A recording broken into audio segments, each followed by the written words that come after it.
நமஸ்காரம்,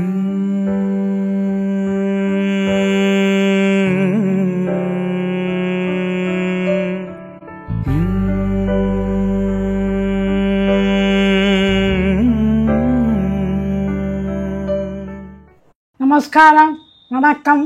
welcome to Shantha பாட்டி சமையல். ரொம்ப நாளாக எல்லோரும் ஸ்ராத்த தளிகை எப்படி பண்ணுறது சொல்லித்தாங்க பாட்டி அப்படின்னு கேட்குறேன்.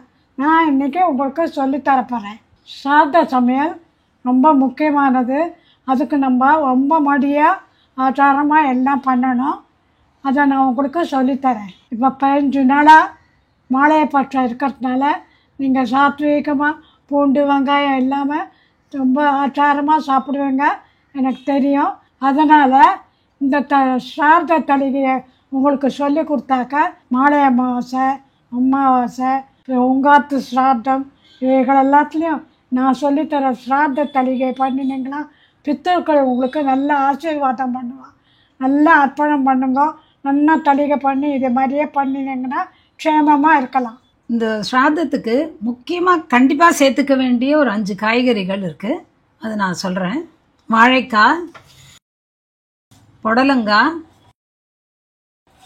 அவரைக்காய், பாகக்காய், சேப்பங்கிழங்கு. இப்போ இந்த 5 காய்கறி இருக்குல்ல, இது பாவக்காய் குழம்பு போயிடும், புடலங்காய் கூட்டுக்காயிடும். இந்த மிச்சம் 3 தான் காய்கறி. கரும்பு எப்படி பண்ணலான்னு சொல்கிறேன். முக்கியமானது ஒன்று என்ன தெரியுமா? ஸ்ராத்தத்துக்கு துவரம் பருப்பும் கடலைப்பருப்பும் சேர்த்துக்கூடாது, பெருங்காயமும் சேர்த்துக்கூடாது, மஞ்சப்பொடி, காரப்பொடி, தனியா இதெல்லாம் சேர்த்துக்கூடாது. பழைய ஊறுகாய் இருந்ததுன்னா தயிர் தொட்டுக்கலான்னு எடுக்கக்கூடாது. பழசியே கொண்டு வரக்கூடாது. அன்றைக்கி பண்ணது தான் அன்றைக்கி சாப்பிட்ணும். இப்போ ஸ்ராத்தத்துக்கு எங்காத்து தளிகைப்படி தான் நாங்கள் பண்ணுறோம். நீங்கள் உங்காத்து வழக்கப்படி எப்படி பண்ணணுமோ பண்ணிக்கோங்க. அது ஒன்றும் அப்ஜெக்ஷன் இல்லை. நான் எனக்கு தெரிஞ்சதை சொல்லித்தரேன். காலங்காலமாக நான் இதான் பண்ணின்னு வரேன்.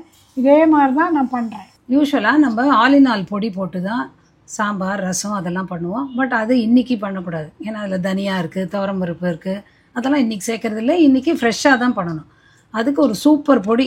இந்த பொடி பண்ணால் கரமது, கூட்டு, குழம்பு எல்லாத்துக்கும் யூஸ் பண்ணலாம். எப்படி பண்ணுறதுன்னு பார்க்கலாமா? கொஞ்சம் எண்ணெய் விடு. போகிறேன். எண்ணெய் காயணும். ஃபஸ்ட்டு உளுத்தம்பருப்பை போட்டுடணும். 1 கப்பு உளுத்தம்பருப்பு எடுத்துக்கலாம். எல்லாத்துக்கும் மீதி இருந்தால் கூட யூஸ் பண்ணிக்கலாம். இதை சிம்மில் வைக்கணும். ஏன்னா உளுத்தம்பருப்பு சட்டுன்னு காந்தி போயிடும். இப்போ பாருங்க, வறுத்துட்டே இருந்தால் கொஞ்சம் நேரம் மாறுறச்ச மிளகு போட்டுடணும். மிளகு வெடிக்கணும். சுதா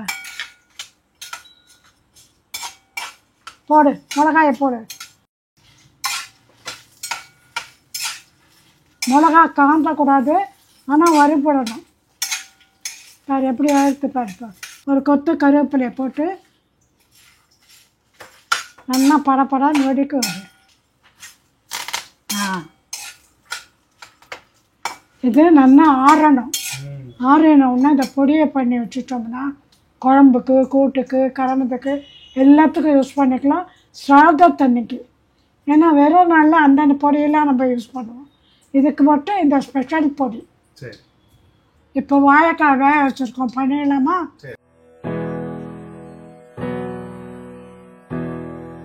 எல்லா காயும் வேக வைக்கச்ச வாழைக்காயை மட்டும் கொஞ்சம் நல்லா வேக வைக்கணும். கொஞ்சம் பொடியை கரைச்சி கொட்டி 2 வத்த மிளகாயை போட்டு உப்பையும் போட்டு வேக வைக்கணும். எண்ணெய் காஞ்சி விட்டு கொஞ்சம் கடுகு போட்டுடலாம்.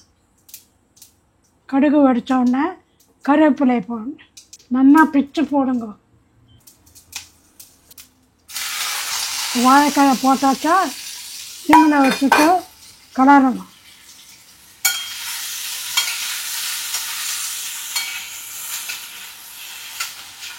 இப்போ பண்ணி வச்சுருக்கோம் போது ஸ்பெஷல் பொடி.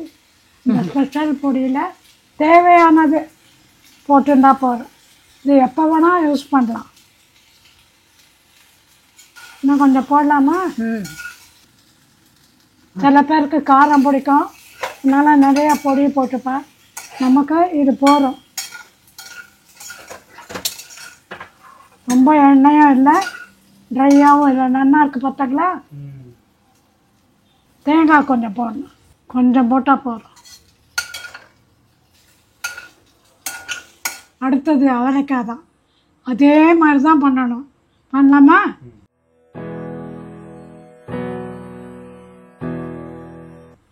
கடுகுக்கு எண்ணெய் காஞ்சிட்டா கடுகு வெடிச்சது கருவேப்பிலை போடலாமா? இப்போ அவரைக்காய் வேக வச்சு வச்சுருக்கோமா, அதையும் போட்டுடலாம். போட்டு சிம்மில் வச்சிடணும். கொஞ்சம் பொடி போடு, இன்னும் கொஞ்சம் போடு. போதும். தேவையானவா போட்டுக்கோங்க. இப்போ ஒரே ஒரு ஸ்பூன் தேங்காய் போடு. போதும்.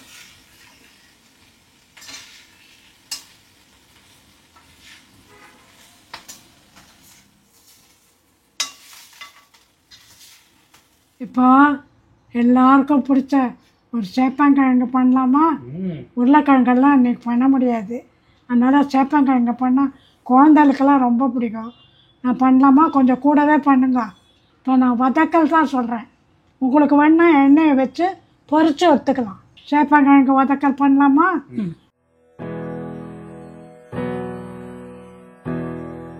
கடுகு போடலாமா?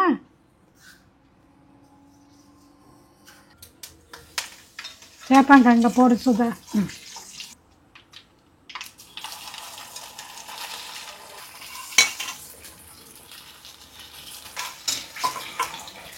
போடு கொஞ்சம், இன்னும் கொஞ்சம் போடு, பொடிக்கு வேலை வேணுமே. போடுறோம். நம்ம சேப்பங்கிழங்கு நல்லா ரோஸ்ட் ஆகிடுச்சு பார்த்தாங்களா, கலர் மாறிடுச்சு. நம்ம பண்ணின பொடியை கொஞ்சம் போடலாமா? உங்களுக்கு தேவையானபடி பொடி போட்டுக்கோங்க. நான் எனக்கு தேவையானதான் நான் போட்டுக்கேன்.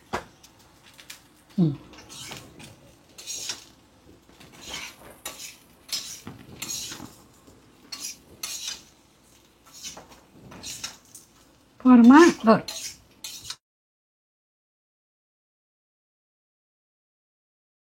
சார்ஜ தடிகையில் எள்ளு பொடி இல்லாமே இருக்கக்கூடாது, அதனால் எள்ளு பொடி பண்ண எப்படின்னு பண்ணலான்னு பார்க்கலாமா?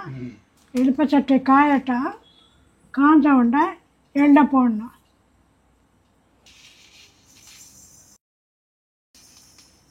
இது வந்து ஒரு 25 கிராம். இப்போ படப்படான்னு வடிக்கும், அப்போ மூடி ஆஃப் பண்ணிடணும். போருமா? இப்போ நல்லா ஆறிடுத்து. இதை மிக்சியில் போட்டு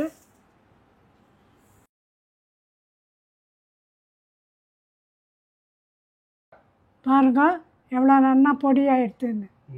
இதில் வெல்லம் போட்டுருங்க. இதை ஒரு சுற்றின்னு வந்துடும். தொகையல் பண்ணலாமா? என்ன தொகையல் தெரியுமா?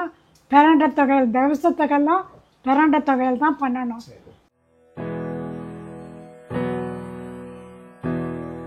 இந்த பிரண்டையை நல்லா கட் பண்ணி இங்கே பாருங்க, இந்த இருக்கும், இதெல்லாம் எடுத்துடணும். 4 பக்கம் நார் வரும், அது எல்லாம் எடுத்துடணும். எடுத்துட்டு சின்ன சின்னதாக கட் பண்ணிக்கணும். இந்த பாருங்க, நாரெல்லாம் எடுத்து சின்ன சின்னதாக கட் பண்ணி வச்சுருக்கேன். இது வதக்கணும் நல்லா. எண்ணெய் விடலாமா? கடுகு போடலாமா? இப்போ பிரண்டையை போட்டுடலாம். பிரண்டை நல்லா வதங்கணும், இல்லாட்டா அரிக்கும், கலர் மாறும். எவ்வளோ அழகாக மாறுறது பார்த்தீங்களா? கலர் கொஞ்சம் ப்ரௌன் ஆனோடனே இப்போ உளுத்தம்பருப்பு போட்டுடலாமா? ஒரு 2 ஸ்பூன் உளுத்தம்பருப்பு. ஏன்னா 4 பேர் தானே, அதனால் இது போகிறோம். உங்களுக்கு வேணும்னா நிறையா போட்டுக்கோங்க.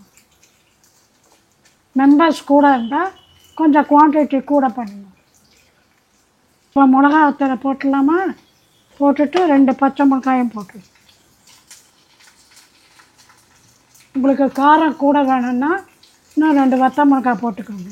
இதுலேயே இந்த புளியும் கோது இல்லாமல் நல்லா இதில் போட்டுருங்க. இதில் இஞ்சி போடணும்.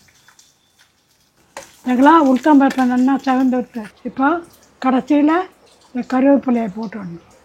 போட்டு 2 பெரட்டு. சில பேர் தேங்காய் வேணும்னா தேங்காய் போடலாம். கடைசியில் கொஞ்சம் வெல்லம் போடணும். அவ்வளோதான். இப்போ துவையல் சாமான்னா ஆறிட்டு பாருங்க.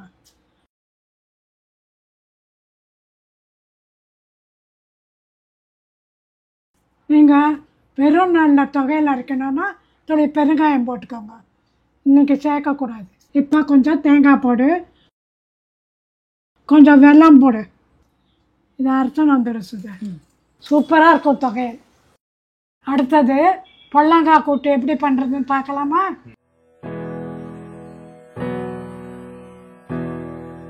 இந்த நம்ம பொடி பண்ணியிருக்கோம் பாருங்க, அதிலே துளி பச்சை சீரகமும் தேங்காயும் போட்டு நல்லா அரைக்கணும்.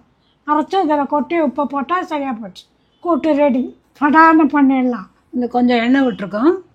கொஞ்சம் எண்ணெய் காயட்டும். கடுகு போட்டுடலாம். இப்போ உளுத்தம்பருப்பு கருவேப்பிலை போட்டுதான் போட்டுரும்.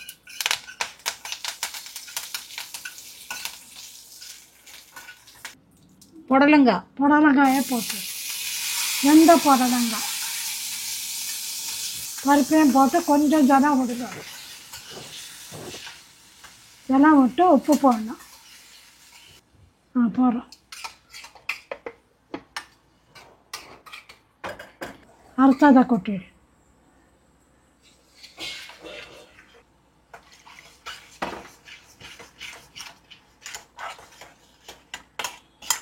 அவ்வளோதான், கூட்டு ரெடி. இப்போ சாதத்துக்கு குழம்பு எப்படி பண்ணுறது பார்க்கலாமா?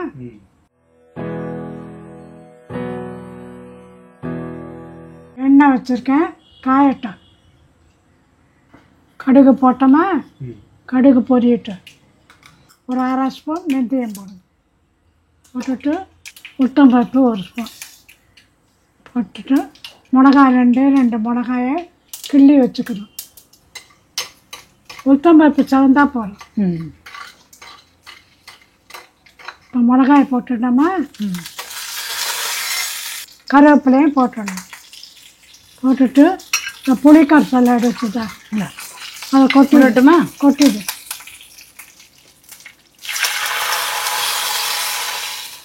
அவ்வளோதான். உப்பு கொஞ்சம் போட்டேன். கொஞ்சம் கொச்சப்புறம் பொடி போடலாம். நல்லா புளியோட பச்சை வாசனை ஒரு 5-10 நிமிஷம் போடணும். இப்போ பச்சை வாசனை போயிடுத்து. நல்லா கொதிக்கிறது பாருங்க. இந்த வேக வச்ச பாவக்காயை அதில் போட்டுருங்க. அதுவும் கொதிக்கணும். 5 நிமிஷம் கொதிக்கட்டும். இப்போ பாருங்க, எல்லாம் நல்லா சேர்ந்து கொதிக்கிறது. நம்ம பண்ணி வச்ச பொடியை போட்டுடலாமா? உடனே ஒரு கலர் வந்துருது.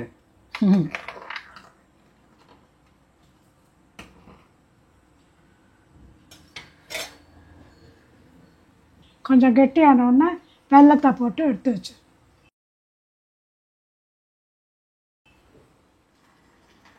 நல்லா திக்கா எடுத்து பார்த்தியா? குழம்பா எடுத்து பாரு. அவ்வளோதான். இதில் கொஞ்சோண்டு வெல்லத்தை போட்டு இறக்கணும். வெல்லம் பிடிக்காதவா போட வேண்டாம். அடுத்தது சீரா மிளகு ரசம். எப்போதும் போல் பருப்பு போடக்கூடாது. இன்றைக்கி சிரார்த்தம் திவசம் அந்த மாதிரி காரியங்கள்லாம் உளுத்தம்பருப்பு போட்டு தான் பண்ணணும். அதனால் ஸ்பெஷல் பொடி ஒன்று உளுத்தம்பருப்பு வச்சு சொல்லித்தரேன், கற்றுக்கோங்க. ஒரு கச்சட்டியில் நெய் விட்டுருக்கேன். உளுத்தம்பருப்பை முதல்ல போட்டுருங்க. கொஞ்சம் செவக்கட்டும். மிளகு போட்டுவிட்டோமா? 1 ஸ்பூன் மிளகு கொஞ்சம் வெடிக்கும், பார்த்துக்கோங்க. இப்போ மிளகா போட்டலாமா? ஆஃப் பண்ணிவிட்டு கருவேப்பிலை கொஞ்சம்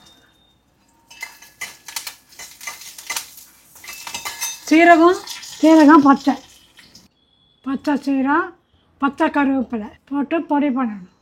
மிளகு ரசம் பண்ணுறோம், அதுக்கு புளியை கரைச்சி கொட்டி உப்பை போட்டு நல்லா கொதிக்க விடலாம். ஒரு 10 நிமிஷம் கொதிக்கணும். புளியோட பச்சை வாசனை போகணும். இப்போ ரசத்துக்காக ஸ்பெஷலாக ஒரு பொடி பண்ணி கரைச்சி வச்சுருக்கேன், அதை விட்டுடலாமா? எஸ்.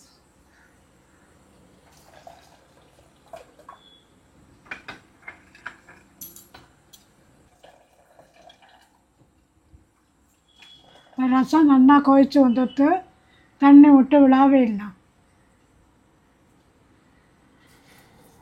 போதுமா? போகிறோம்.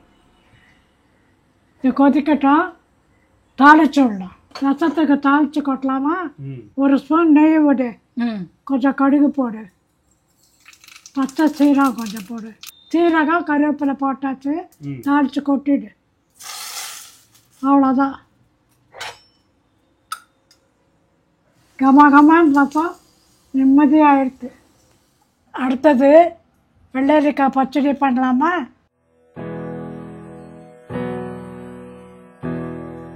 வெள்ளரிக்காய் சீவி வச்சுருக்கோம். மிக்சியில் தேங்காயும் பச்சை மிளகாயும் அரைச்சி வச்சுருக்கேன். சேர்த்து கலந்துடலாமா? கொஞ்சம் உப்பு சேர்த்துடும். வெள்ளரிக்காய் பச்சடிக்கு கடுகு தாளிச்சு விடலாம். கொஞ்சம் கடுகு வேண்டாம், காஞ்ச உடனே கடுகு போட்டுடலாம். போதும்.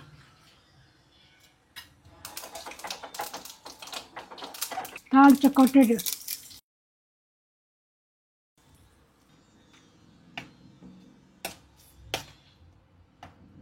வெள்ளரிக்காய் பச்சடி பண்ணிட்டோமா? இப்போ மாங்காய் பச்சடி பண்ணலாம். அதுதான் ஸ்பெஷல்.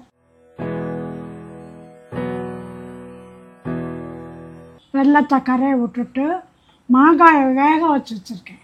இது நல்லா கரைஞ்ச உடனே மாங்காயை போடலாம்.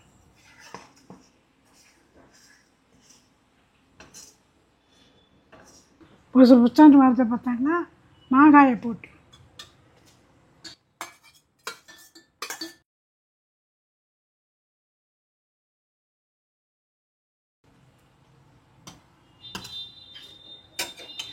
இன்னும் கொஞ்சம் கெட்டி ஆகணும்.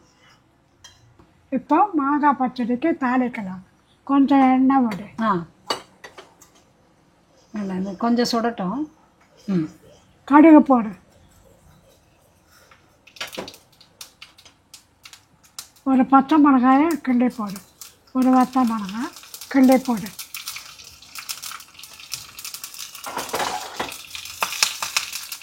கொட்டிடு.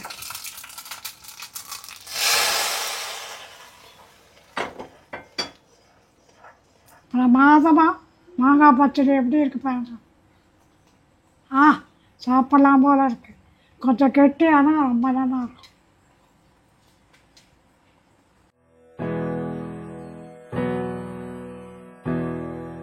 இப்போ மொரன்னு மெது வடை பண்ணலாமா?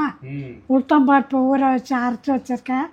அதில் கருவேப்பிலை, மிளகு, இஞ்சி எல்லாம் போட்டிருக்கேன். எல்லாம் போட்டு கலக்கி தட்டலாமா? சரி, இதுக்கு பெருங்காயம் போடக்கூடாது. பெருங்காயம் போடக்கூடாது. இன்றைக்கி சாதாரண நாள்லாம் போடலாம். பாருங்க, தண்ணியில் கையை தொட்டுண்டு ஓட்டை போடணும். ஓட்டை போட்டுட்டு எப்படி சபாஷ் சபாஷ் சொல்லு. சபாஷ்.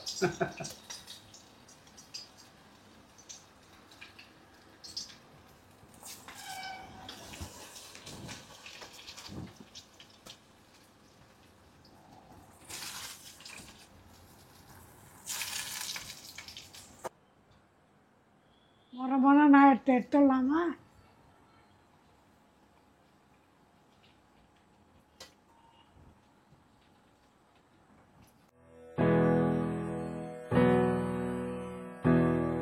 இப்போ பயத்தம்பருப்பு பாயசம் பண்ணிடலாமா? இப்போ வெல்லம் போட்டு கொஞ்சம் நனையிற அளவு தண்ணி வச்சு இது கொஞ்சம் லேசாக தேன் மாதிரி கன்சிஸ்டன்சியில் வர வரைக்கும் இதை வைப்போம். வந்து பாருங்க,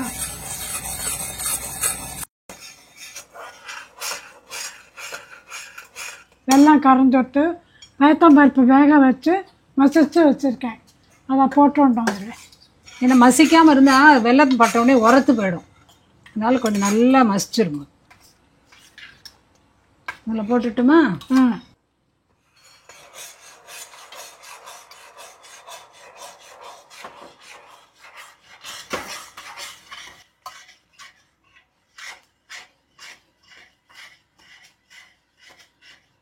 ஏலக்காய் பொடி போடு, கொஞ்சம் நெய் விடு.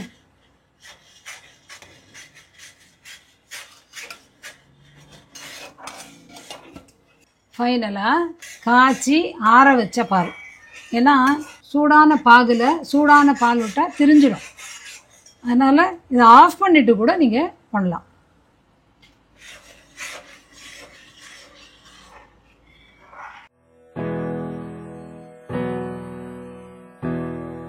இப்போ இதுக்கு ஊறுகாய் வேணும் இல்லையா, அதனால் இஞ்சியும் மாங்காயும் பொடி பொடியாக கட் பண்ணி உப்பை போட்டு வச்சுருக்கேன்.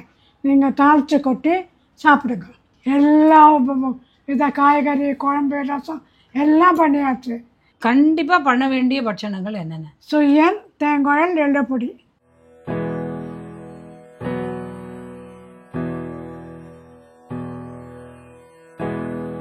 தேங்காய்க்கு வேண்டிய சாமான்கள் முக்கியமானது என்னன்னு பார்க்கலாமா? பச்சரிசி 4 டம்ளர், 4 எந்த டம்ளரால் 4 அரிசி போடுறாங்களோ அதால் 1 உளுந்து. அந்த உளுந்தும் சுத்தமாக இருக்கணும். ரெண்டையும் ஒன்றா கொட்டி களைய வேண்டாம். சில பேர் கேட்பா களைஞ்சி ஒன்றணுமா, மாவு வறக்கணுமா? ஒன்றுமே வேண்டாம்.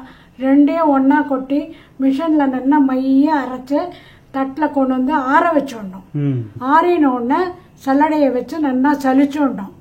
சலிச்சுட்டு இதை பாருங்க, நான் கொண்டு வந்திருக்கேன் பாருங்க, இந்த மாதிரி இருக்கணும். ஓ சரி சரி. இப்போ பாருங்க, இந்த மாவுக்கு உண்டான சாமான்கள் இதெல்லாம். தேவையான அளவு உப்பு. இது வந்து 1.5 டீஸ்பூன் எள்ளு, 1 டேபிள் ஸ்பூன் வெண்ணெய். இப்போ நம்ம அரைச்சி வச்சிருக்கோம் பாருங்க, மாவை இதில் போட்டுட்டு இதுக்கு தேவையான எள்ளையும் போட்டுடணும். எள்ளையும் போட்டுட்டு தேவையான உப்பு. வெண்ணெயை போட்டு அப்புறம் கொசன்னு ஆகிடும். நான் வெள்ளை எள்ளு தான் போடுவேன். சில பேர் சீரகம் போடுவேன், சில பேர் ஓமம் போடுவேன். இந்த 3த்துல ஏதான ஒன்று போடுங்க. இப்போ வெண்ணெயை போட்டுருங்க. இப்படி கலக்கணும். எல்லாம் ஒன்றா சேர்ந்து கலக்கணும். கொஞ்சம் கொஞ்சமாக ஜலத்தை தெளித்து பிச்சிக்கணும். ஒரேடியாக விடக்கூடாது, விட்டாக்கா பாயசமாயிடும். அப்படியே பந்து மாதிரி உருட்டின்னு வரணும். அந்த மாதிரி பிச்சிக்கணும்.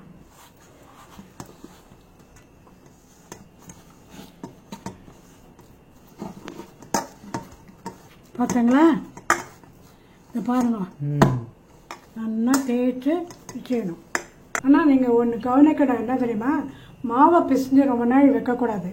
எப்போ பிசைஞ்சோமோ உடனே போட்டுடணும், இல்லைன்னா மாவு புளிச்சு போயிடும். இப்படி கையை நினச்சிக்கோங்க. நினச்சி வந்துட்டு இந்த மாவு ஒட்டாது, வேற ஒன்றும் இல்லை. கொஞ்சம் எடுத்து உருட்டி இதுக்குள்ளே போட்டுடுங்க.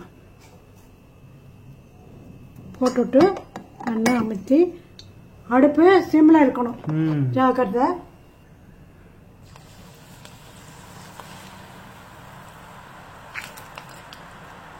உடனே கலரக்கூடாது. அதான் கேட்கணும். உடனே கலரக்கூடாது. ஒரு 5 நிமிஷம் கழிச்சு திருப்பினோம்னா நல்லா ஆகும். இவ்வளோ நல்லா வந்துருக்கு பார்த்தியா? கொஞ்சம் செவக்கணும். சரி, செவந்தாக்கா நல்லா இருக்கும். கையில் மட்டும் வைக்கக்கூடாது.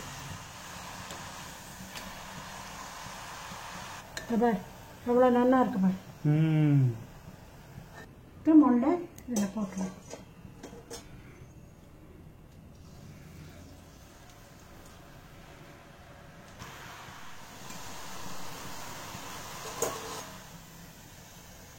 இதுவும் ஆயிடுத்து இல்லையா?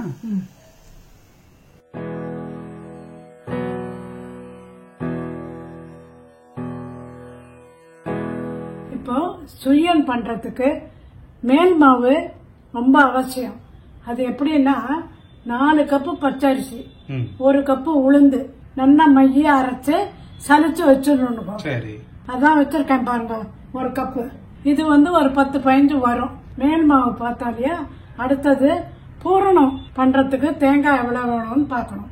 2 கப்பு தேங்காய், 1 கப்பு வெல்லம், ஒரு 2 ஸ்பூன் நெய், இது ஏலக்காய் பொடி உங்கள் இஷ்டம், நிறையா போடுறதுனாலும் போடலாம். நான் அவ்வளோதான் போட்டிருக்கேன். இப்போ மேல் மாவை முதல்ல கரைச்சி வச்சிருவோம், சரி. அப்புறம் பூரணம் பண்ணலாம். ம். மேல் மாவை இந்த பாத்திரத்தில் போட்டு கொஞ்சம் நெய், கொஞ்சம் கரகரப்பாக இருக்கும், அதுக்காக கொஞ்சம் நெய் விடுது, கொஞ்சம் போரும், கொஞ்சம் ஜலம் விட்டு பஜ்ஜி மாவு இல்லை அது மாதிரி கெட்டியா பிசியணும். ரொம்ப தொட தொடான்னு பிசியக்கூடாது, பஜ்ஜி மாவு மாதிரி பிசியணும். ரொம்ப பிசிறேன், கொஞ்சம் கொஞ்சமா விடணுமா? ஆமா, கட்டியெல்லாம் இருக்கக்கூடாது, நல்லா நைஸா கரைச்சி வைக்கணும். இப்போ பூரணம் எப்படி பண்றதுன்னு பாப்போமா? இருப்பு சட்டியை வச்சு இந்த வெள்ளத்தை அதில் போட்டுடணும். அது முங்குற அளவுக்கு தண்ணி விட்டா போதும். கரைஞ்சி விட்டு பார்த்தீங்களா? இன்னும் நல்லா கரையணும். கரைஞ்சி விட்டு பார்த்தீங்களா? இப்போ கொஞ்சம் இருக்கிற நெய்யை இதில் விட்டுடலாம்.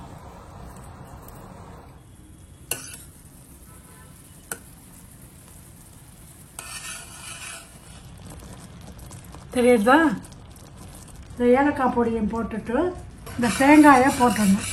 சில பேர் தேங்காயை அரைச்சி போடுவேன், நான் அப்படியே போடுவேன்.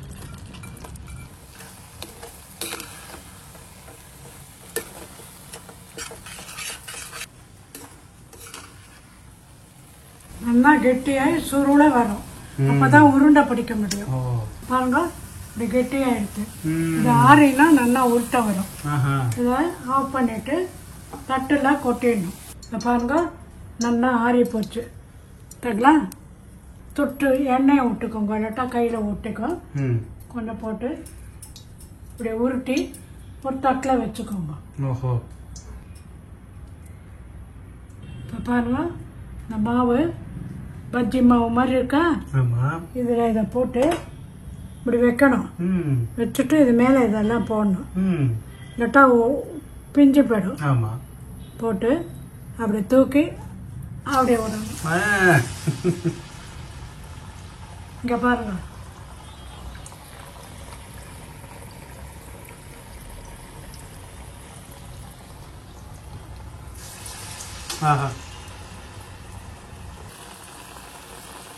உடனே கலரக்கூடாது, சிம்மில் வைக்கணும், கையில் வைக்கக்கூடாது. இப்போ கொஞ்ச நேரம் ஆயிடுத்து. பாருங்க, சூப்பராக வந்துட்டு பார்த்தீங்களா? ஆஹா, திருப்பி போட்டுருணும். திருப்பி போட்டுடணும். உள்ளேயும் வேகணும், சிம்மில் தான் இருக்கணும், ரொம்ப ஹையில் இருக்கக்கூடாது.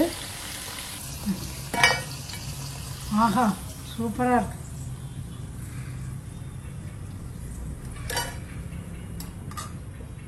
பார்த்தீங்களா? ஜோராக இருக்கு பார்த்தீங்களா? இனிப்பான சுயன் சூப்பராக இருக்கும். லைக் பருப்பு, பயத்தம்பருப்பு தான், பிரண்டை தொகையல், வாழைக்காய் கருமுது, அவரைக்காய் கருமுது, சேப்பங்கிழங்கு கருமுது, மாங்காய் பச்சடி, வெள்ளரிக்காய் பச்சடி, புடலங்காய் கூட்டு,